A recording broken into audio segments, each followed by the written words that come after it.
Welcome back to another edition of Billy West Live. I'm really pleased to welcome to Billy West Live today the Chief Executive Officer of the Natchitoches Regional Medical Center, Kirk Soileau, and the Chief Medical Officer, Dr. Phyllis Mason. Kirk and Phyllis, thank you so much for joining us, and we're going to talk about some really important issues. But first of all, welcome to both of you to Billy West Live. Thank you. Well, Billy, thank you very much for allowing us to come on and to talk about COVID-19 and the vaccination process, and really just to try to answer any questions or try to maybe you can help push out the message about where people can go to make informed decisions or help make informed decisions based on the information that continues to roll out from the CDC and from the Louisiana Department of Health. Well, Kirk, I know that the hospital has begun their testing program again, so why don't you spell out the dates and times where people can get tested, but also where they can get vaccinated. So let's talk about those for our public in the area, for especially Natchitoches Regional Medical Center.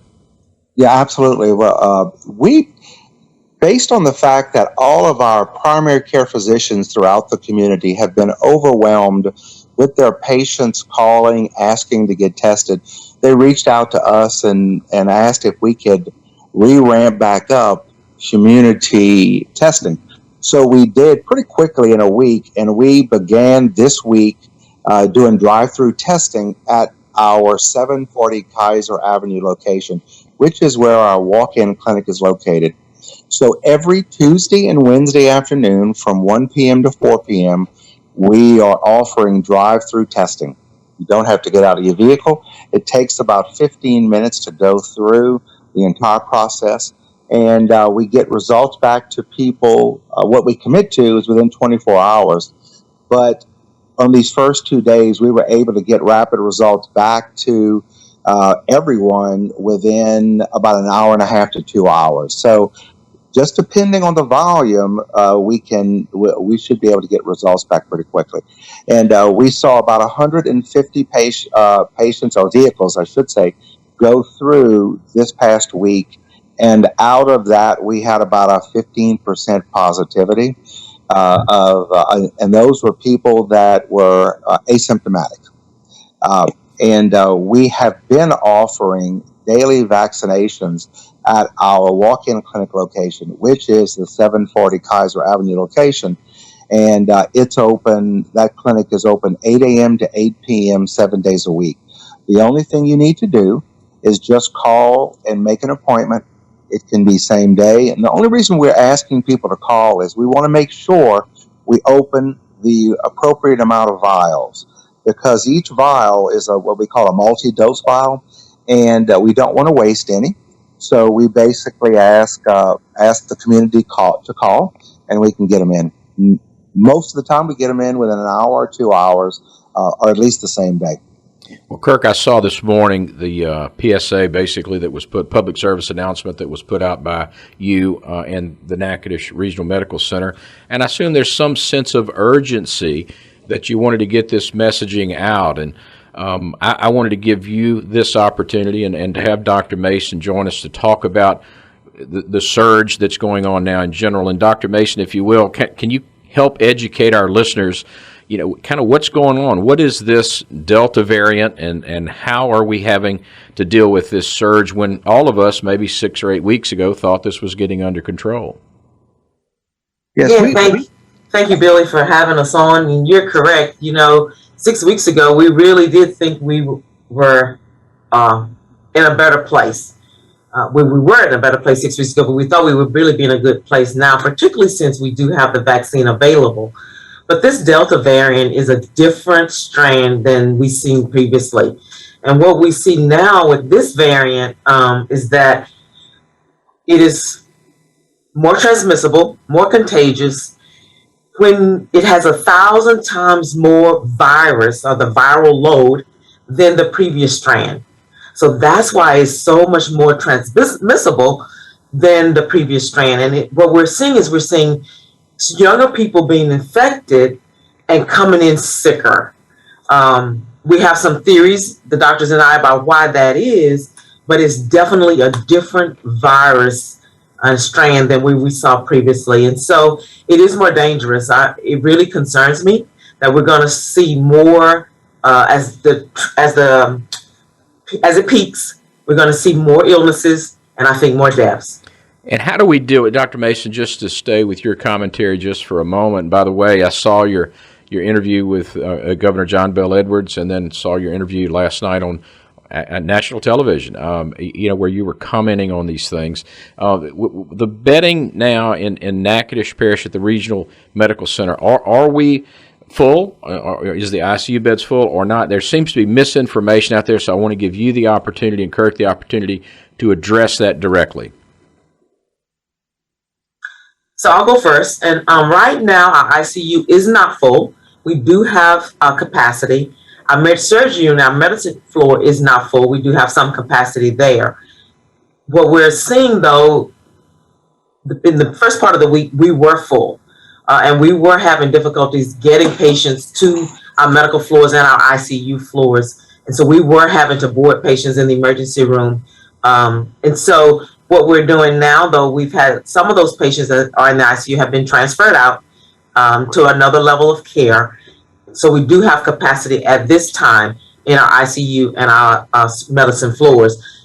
When we are at capacity, though, that's what the public needs to understand. When we are at capacity, it does impact other people coming in for non-COVID issues.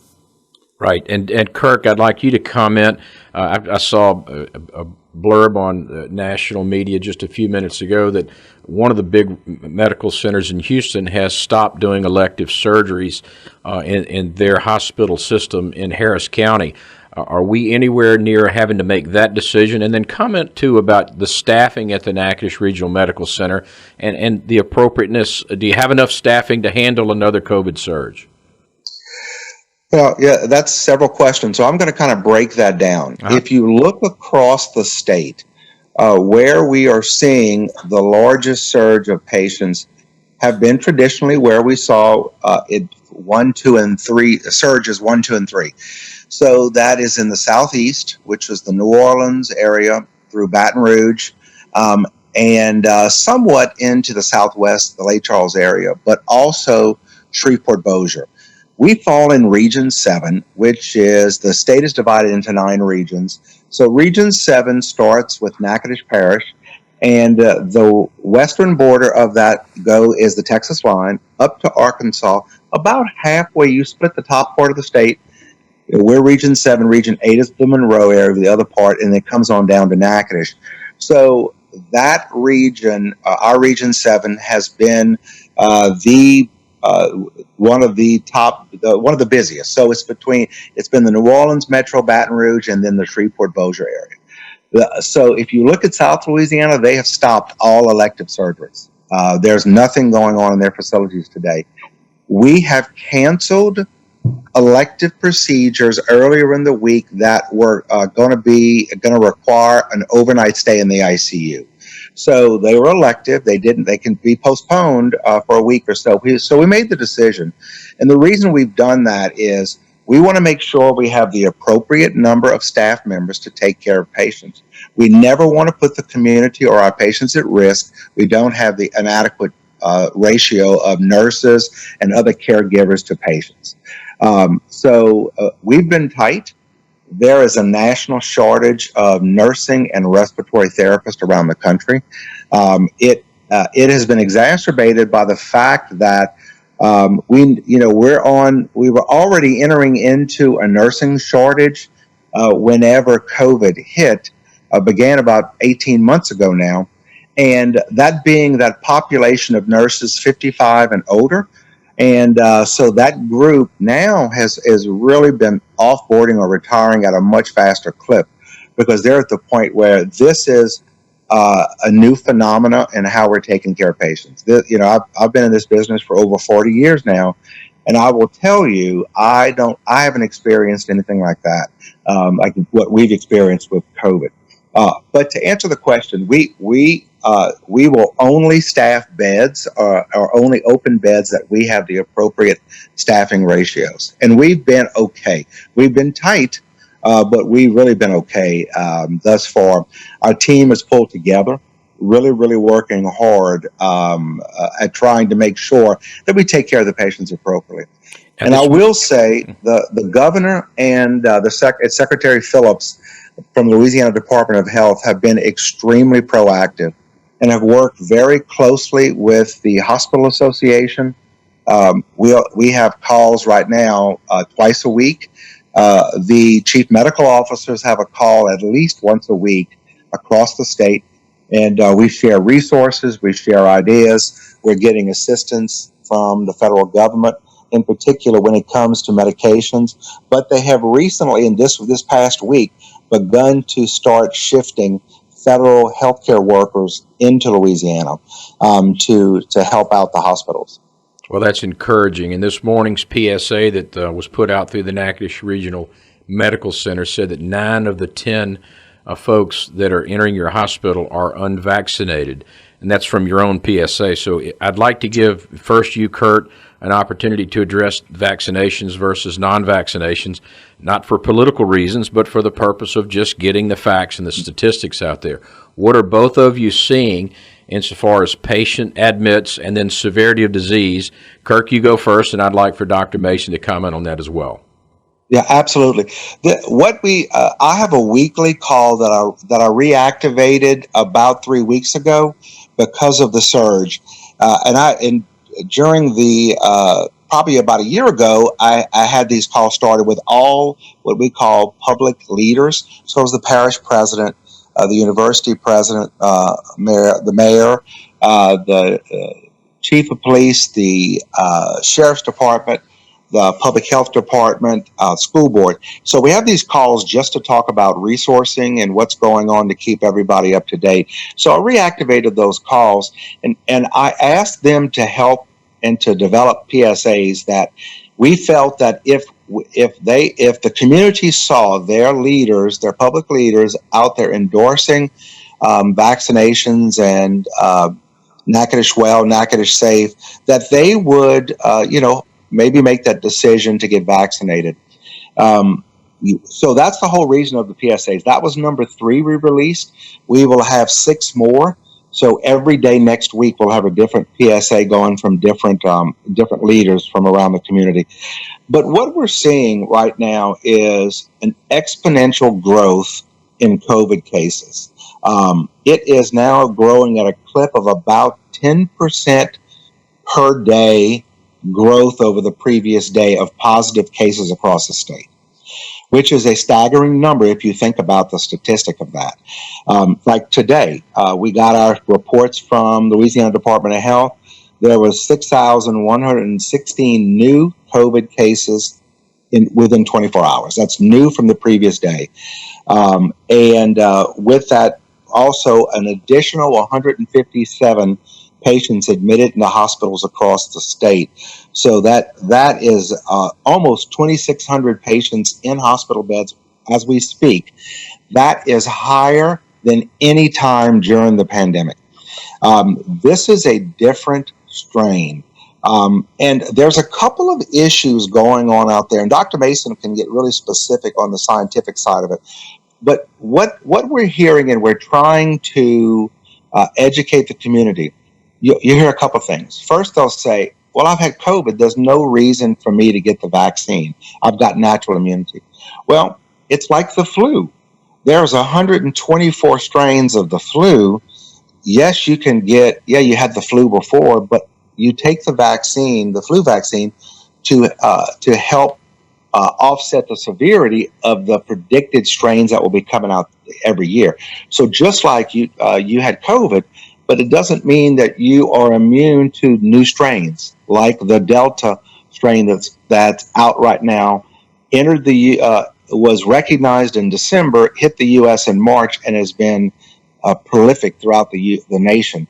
And we have another strain coming up behind that we're hearing is going to be even more virulent than Delta, and that's Gamma. So we're watching for that very closely. So we're trying to dispel that concern. The other issue is this is under emergency use authorization, so it's really not safe. That's not true. our FDA is the most conservative pharmaceutical regulatory entity in the world. What normally takes 8 to 10 years to get a drug through because of the safety checks and protection of Americans. They looked at the vaccines, how they were produced, and by the way, Pfizer and Moderna had already been working on these vaccines for nearly 20 years. So this is nothing new. They were able to basically stop everything, and then all the scientists come together to get vaccinated.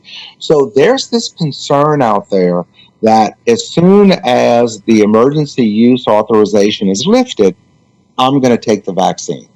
Well, I think that's just probably lip service. And then what's going to happen is once the emergency use authorization has been lifted, then there'll be another reason. The only thing what we're trying to do with our PSAs is to educate folks, the community, tell them and show them where they can find information to make informed decisions. We don't want to force anybody to take a vaccine or this vaccine if they don't want to take it. But make an informed decision. Don't make it on emotion. Don't make it on fear. Make a personal, informed decision. That's really our big push with this. Not at all trying to force people to line up and be vaccinated if they don't want to do that. Of course. And Dr. Mason, I'd like your comments about what you're seeing in the hospital admissions as it relates to people who are vaccinated and people who are unvaccinated. So what we're seeing in our hospital is that, but let me be very transparent. We are having some breakthrough cases of people who have received the vaccine and now have COVID. But what we're seeing is that these people are not hospitalized. They're having very mild cases of the COVID. In fact, I had one person tell me, I feel so bad, I'm going to mow my yard. That's how bad he felt, and we laughed about it. But the patients that are coming in to be hospitalized in our hospital are 100% unvaccinated. So we are seeing breakthrough cases, and we're reporting that to the state. They're asking us to report breakthrough cases to the state. We're reporting pregnant patients who have COVID to the state, and we've had 2 of those. And they haven't gone on the ventilator, but they've been sick. And we're having to report different other things to the state. But 100% of our patients that are in our hospital right now are unvaccinated. Dr. Mason, I would like to get your quick thoughts on a pregnant situation. And what is your recommendation for folks who are pregnant insofar as getting vaccinated? Is there a position taken by you and the medical community in general? Yes, there is. And, that is always a tricky subject. And I understand the fear behind that. When I researched it, though, the American College of OBGYN, as well as the Academy, the American College of Reproductive Science, infertility, and particularly infertility, they definitely have come out with statements that say they support pregnant patients getting the vaccine, as well as those patients that are in the childbearing age. That is a myth. It does not affect infertility. It does not affect your fertility. So they have come out with strong statements supporting that. And traditionally, what we have seen, and pregnant patients need to know, is that traditionally pregnant patients don't do well with any virus. So we see sicker pregnant patients who have the flu virus, other viruses. They don't typically tend to do as well when they are pregnant. So really, to protect themselves, they really do need to get the vaccine, because they would not do as well with if they get COVID. But yes, we have definite statements, and I support that. That there is no scientific basis that it will be unsafe for the fertility patient as well as the pregnant patient. It is definitely safe. Well, I appreciate that commentary, and y'all have already addressed what I was going to say is how are you dealing with the misinformation that's out there, and I think the answer to that question is what you're doing. the PSAs obviously appearing on this show. I'd like to invite both of you back, if not weekly, maybe every other week, until we sort of get a little bit better handle on this. But as we finish up, again, Dr. Phyllis Mason, the Chief Medical Officer at the Natchitoches Regional Medical Center, has been our guest, along with the Chief Executive Officer, Kirk Soileau. Kirk, to finish our interview up today, let's restate those testing times and places, and also the abilities of our listeners to get vaccinated in the Natchitoches and Natchitoches Parish area. Yeah, absolutely. Again, thank you, Billy, for having us on your show today. Drive-through testing is every Tuesday and Wednesday afternoon from 1 to 4 at our 740 Kaiser Avenue location. So it's you don't need an appointment. Just show up in your vehicle. It's pretty quick, about 15 minutes. You drive on, you're completely done, and we get those results to you within 24 hours. But this first week, we got those results back within a couple of hours. We offer vaccinations 7 days a week at our walk-in clinic at the 740 Kaiser Avenue location. From 8 a.m. to 8 p.m. You just need to call ahead of time, and that number is 238-5300. And just call there and just say, hey, give me your name. I'd like to get vaccinated today, and they'll give you a time slot. Just show up. You get your vaccination, wait 15 minutes, and they send you on your way, and they'll schedule your appointment to come back in either 21 days if it's Pfizer or 28 days if it's Moderna. Well, Dr. Phyllis Mason, thank you so much for spending a little time with us here today on Billy West Live, and Kirk Soileau.